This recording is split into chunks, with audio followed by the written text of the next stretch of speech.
வணக்கம் நண்பர்களே. இன்று நாம் மலாக்கா நீரிணை பற்றி பார்க்கலாம். உலகின் மிக முக்கியமான கடல் சோக் பாயிண்டுகளில் ஒன்றாக கருதப்படுவது மலாக்கா நீரிணை.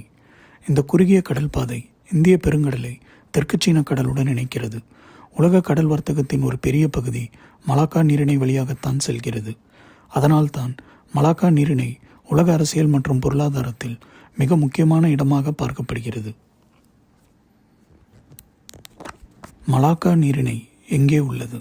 மலாக்கா நீரிணை மலேசியா, இந்தோனேஷியா மற்றும் சிங்கப்பூர் ஆகிய நாடுகளுக்கு நடுவில் அமைந்துள்ளது. இந்த கடல் பாதையின் நீளம் சுமார் 800 கிலோமீட்டர்.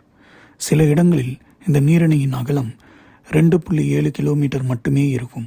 இதனால் இது உலகின் மிகவும் குறுகிய மற்றும் மிக பரபரப்பான கடல் போக்குவரத்து வழிகளில் ஒன்றாக உள்ளது. உலக வர்த்தகத்தில் இதன் முக்கியத்துவம். ஒவ்வொரு ஆண்டும் 60,000க்கும் மேற்பட்ட கப்பல்கள் இந்த மலாக்கா நீரிணை வழியாக பயணம் செய்கின்றன.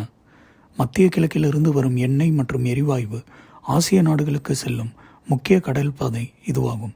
குறிப்பாக சீனா, ஜப்பான் மற்றும் தென்கொரியா போன்ற நாடுகள் இந்த கடல் வழியை அதிகமாக பயன்படுத்துகின்றன. அதனால் இந்த நீரிணை உலக பொருளாதாரத்தில் மிக முக்கியமான கடல் பாதையாக உள்ளது. Malacca dilemma. சீனாவின் எண்ணெய் இறக்குமதியின் ஒரு பெரிய பகுதி இந்த மலாக்கா நீரிணை வழியாகத்தான் வருகிறது.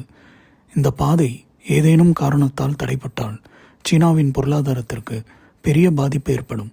இந்த நிலையை அரசியல் ஆய்வாளர்கள் மலாக்கா டைலமா என்று அழைக்கின்றனர். பாதுகாப்பு மற்றும் இராணுவ முக்கியத்துவம். மலாக்கா நீரிணை வர்த்தகத்திற்கு மட்டுமல்ல, இராணுவ ரீதியாகவும் முக்கிய இடமாக உள்ளது. இந்த கடல் பாதையை பல பெரிய நாடுகள் கவனமாக கண்காணித்து வருகின்றன.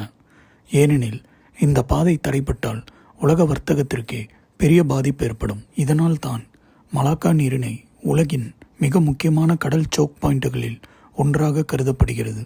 இந்த குறுகிய கடல் பாதை ஆசிய பொருளாதாரம் மற்றும் உலக வர்த்தகத்திற்கு மிக முக்கியமான பாதையாக உள்ளது. ஒரு சிறிய கடல் வழி கூட உலக அரசியலில் எவ்வளவு பெரிய தாக்கத்தை ஏற்படுத்த முடியும் என்பதற்கு மலாக்கா நீரிணை ஒரு முக்கிய உதாரணமாகும்.